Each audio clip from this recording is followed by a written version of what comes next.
Hi అండి, అందరికీ నమస్కారం. Welcome back to our channel. So ఈ రోజున వచ్చేసి మన తెలంగాణలో ఉన్న రైతన్నలకైతే వానాకాలంతో పాటు మనకి యాసంగి పంట పెట్టుబడి సాయం కింద రైతు భరోసా పంట పెట్టుబడి సాయం కింద రైతు భరోసా డబ్బులు అయితే వస్తున్నాయి. కాబట్టి ఈ రోజున ఎంతమంది రైతుల ఖాతాలో అయితే డబ్బులు అయితే రావడం అయితే జరిగింది. అలాగే ఈ రోజు డేట్ కనుక చూసుకుంటే ఫిబ్రవరి 26వ తారీఖు వచ్చేసి మహాశివరాత్రి రోజున ఎంతమంది రైతుల ఖాతాలో ఈ రైతు భరోసా సంబంధించిన తొలి విడతల డబ్బులు అయితే రావడం అయితే జరిగింది. అలాగే రేపు ఎంతమందికి వచ్చేస్తుంది అనే విషయాలు చాలామంది రైతన్నలు అయితే అడుగుతున్నారండి.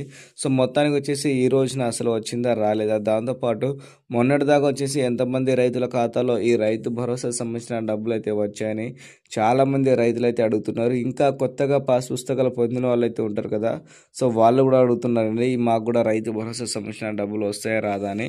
సో పూర్తి వివరాలు మనమైతే ఈ రోజు వీడియోలో అయితే తెలుసుకుందాం. ఒక్కసారి వీడియో మాత్రం మీరు చివరి వరకు చూడండి. అలాగే మన ఛానల్ని మొదటిగా చూసే వాళ్ళైతే సబ్స్క్రైబ్ చేసుకోండి, ఓకేనా. వీడియోని మాత్రం చిన్న లైక్ అయితే ఇచ్చి మీకు డబ్బులు వచ్చిందా రాలేదా వీడియో కింద కామెంట్ అయితే చేసేయండి, ఓకేనా. సో ముందుగా చూసుకుంటే మన తెలంగాణలో ఉన్న రైతులకైతే ఈ రైతు భరోసా సంబంధించిన తొలి విడతల డబ్బులు అనేది మనకు ఒక గత నెల రోజుల నుంచి పథకం ప్రారంభించినప్పటి నుంచి డబ్బులు అయితే కొంతమంది రైతుల ఖాతాలు అయితే రావడం అయితే జరిగిందండి. అది కొంతమంది అంటే దాదాపు ఒక 28 లక్షల మంది రైతులకైతే ఈ రైతు భరోసా సంబంధించిన డబ్బులు అనేది రావడం అయితే జరిగిందండి. మొత్తానికి మన తెలంగాణలో ఉన్న అందరు రైతులకైతే ఈ రైతు భరోసా సంబంధించిన డబ్బులు అయితే రాలేదనుకోవచ్చు అండి. ఎందుకంటే మనకి గతంలో హామీ ఇచ్చిన విధంగా దాదాపుగా చూసుకుంటే ఇప్పటికే 10 ఎకరాలు దాటేసిన ఉన్న రైతులు కూడా డబ్బులు అయితే రావాలి. కానీ ఇప్పటికీ మన తెలంగాణలో చూసుకుంటే 4.5 నుంచి 5 ఎకరాలు అంటే 5 ఎకరాల లోపు ఉన్న వారికే డబ్బులు అయితే రావడం అయితే జరిగింది. 5పై ఎవరైతే భూమి ఉంటుందో వాళ్ళకైతే ఒక్క రూపాయి రాలేదు. అలాగే కొత్తగా పాస్ పుస్తకాలు పొంది ఉన్నారు కదా, సో వాళ్ళు కూడా కొంత ఎకరానికి అలాగే 2 ఎకరాల వరకు అయితే కొంతమంది రైతుల ఖాతాలో ఈ రైతు భరోసా సంబంధించిన తొలి విడతల డబ్బులు అయితే రావడం అయితే జరిగిందండి.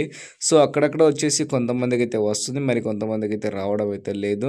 సో ఒక్కసారి రైతన్నలు మీకు ఈ రోజు కనుక డబ్బులు వస్తే మాత్రం వీడియో కింద కామెంట్ అయితే చేయండి. ఎందుకంటే మనకు తెలిసిన విధంగా ఈ రోజు వచ్చేసి చాలా అంటే చాలా తక్కువ మంది అసలు ఎవరికైతే రాలేదనుకోవచ్చు రైతు భరోసా. ఎందుకంటే బ్యాంక్ అనేది వర్కింగ్ డే లేదు కాబట్టి ఈ రోజున రాలేదు. అలాగే మనకి మహాశివరాత్రి పండుగ రోజున వచ్చేసి మనకైతే ఈరోజు సెలవులు ఉండడంతో ఎవరికైతే రాలేదండి. ఒకవేళ మీకు వస్తే వీడియో కింద కామెంట్ అయితే చేయండి.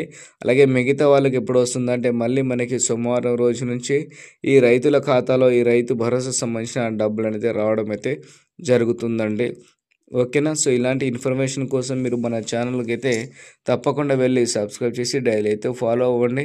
ఇలాంటి లేటెస్ట్ అప్డేట్ ఏది వచ్చినా సరే మీరు వెంటనే పొందవచ్చు.